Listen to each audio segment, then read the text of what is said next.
आप सीधे अम्बेडकर परिवार की एक कलाकार जो की आवाज अम्बेडकर परिवार टीवी को लाइव के अम्बेडकर परिवार सम्मानित मंच और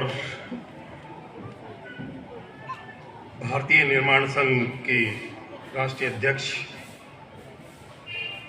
वीर सिंह बौद्ध जी और तमाम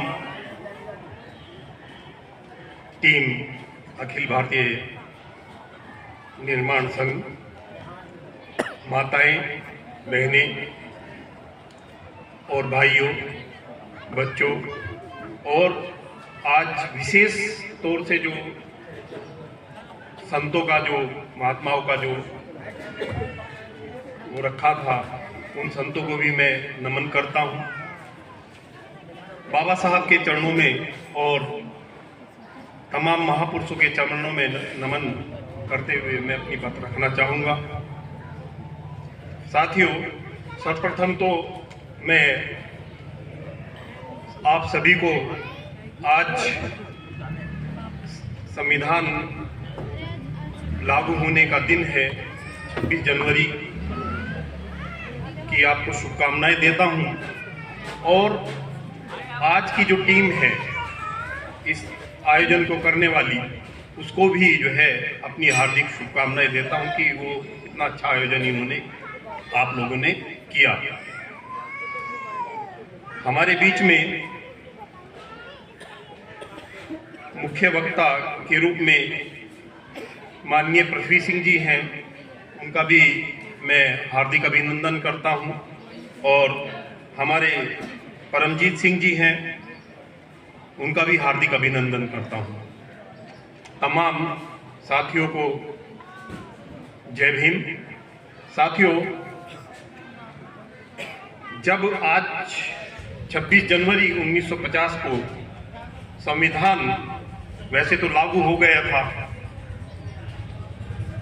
और बाबा साहब ने सारी चीजों को दरकिनार करते हुए भारत के लोगों को ही जो है और भारत के लोगों के लिए संविधान लिखा की बात की, जब प्रस्तावना की वी द पीपल से की, हम भारत के लोग, जब उसको अंगीकार हमने किया उस तरह से रखा। लेकिन संविधान कागजों में तो लागू हो गया, लेकिन वैसे क्योंकि जो भी सरकारें बनी, चाहे उनका एजेंडा बहुत अच्छा रहा हो, उन्होंने कई बात कही हो करने के लिए संविधान के तहत, लेकिन संविधान के तहत वो सारी चीजें जो है पूरी तरह से लागू नहीं हुई। दूसरे शब्दों में अगर कहें कि संविधान को लागू ही नहीं किया गया सही मायने में। और इसीलिए बाबा साहब की उस समय ये चिंता थी कि संविधान कितना भी अच्छा हो, उसको लागू करने वालों की अगर नियत सही नहीं होगी तो संविधान जो है कुछ भी काम नहीं कर पाएगा। और यही हुआ कि जो भी सरकारें आई, उन सरकारों की नियत कुछ लोगों की अच्छी थी तो कुछ मनुवादी लोग उसमें घुसे हुए थे। वो नहीं चाहते थे कि जो भी इस देश के पिछड़े लोगों के लिए, इस देश के लोगों के लिए जो संविधान में व्यवस्था की गई है वो लागू हो। उसका सबसे बड़ा एग्जाम्पल हमारे सामने आता है एससीपी, जो हमारा जो शेड्यूल कास्ट सब प्लान, जिसमें जो है हमारी आबादी के अनुपात में हमारी जो योजनाओं के लिए, हमारे विकास के लिए, एसटी के लिए, एससी के लिए सब प्लान में प्रोविजन किया गया था, वो सही ढंग से लागू नहीं किया गया। कि वो राज्य सरकारों को भी लागू करना था, केंद्र सरकारों को भी लागू करना था, तो वो जो है ना फंड का डाइवर्जन उसमें होता रहा और कई बार जो है वो जो है फंड जो है बच जाता था। तो संविधान लागू नहीं हुआ उस मायने में। तो हमारे जो संगठन हैं कहीं पर जो हमारे, क्योंकि उसके लिए आंदोलन भी नहीं हुए उस तरह से जिस तरह से होने चाहिए थे। कुछ जो चुनिंदा लोग जो कि इस जो बाबा साहब ने व्यवस्था दी थी उस व्यवस्था के तहत नौकरियों में आ गए, वही एक विकास का थोड़ा सा हमें दिखता है कि हमारा जो समाज है, जो SC ST का जो समाज है, वो लगभग 1% के करीब जो है नौकरियों की बदौलत ही तरक्की कर सका। और आज फिर वही समाज, क्योंकि अब वो रिटायर के स्टेज पर आ गए हैं, रिटायर हो गए हैं या रिटायर होने वाले हैं, आगे नौकरियां जो है खत्म हो गई हैं, तो वो जो एक मिडिल वर्ग, मिडिल क्लास जो दे सकती थी उसको खत्म किया जा रहा है।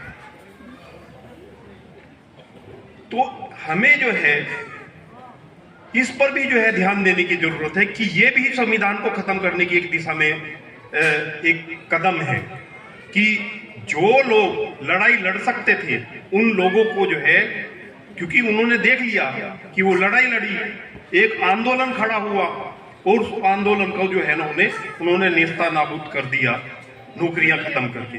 क्योंकि फंडिंग कहां से होती थी? फंडिंग कौन कर सकता है? फंडिंग तो वही कर सकता है जो सक्षम हो।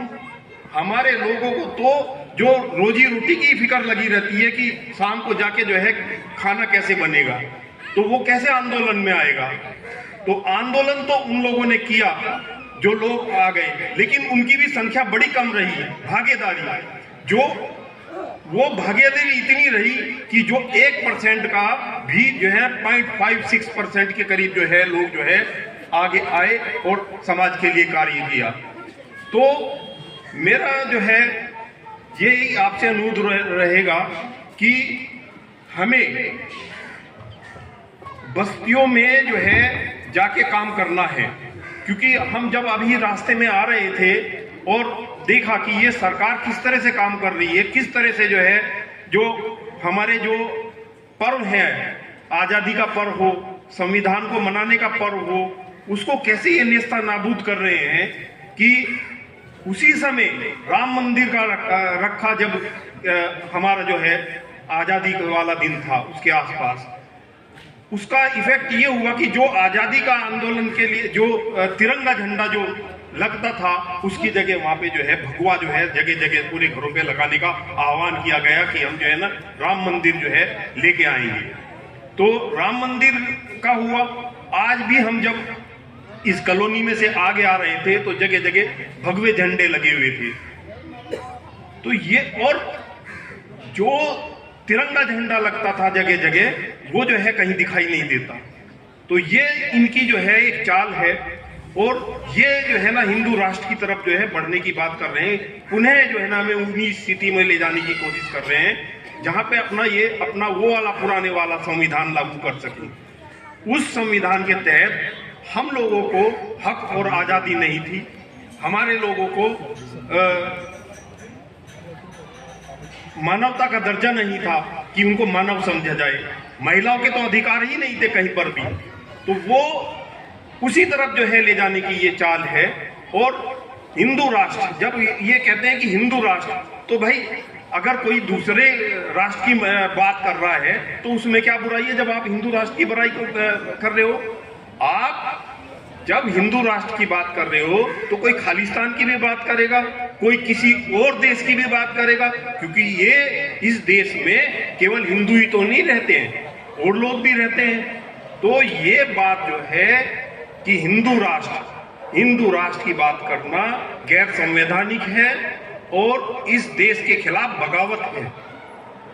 ये देशद्रोह है। इसे मैं देशद्रोह की श्रेणी में मानता हूं कि ये देशद्रोह है। और जो इस तरह की बात करता है, क्योंकि अब सरकारें उन्हीं की आ गई हैं पूरी तरह से।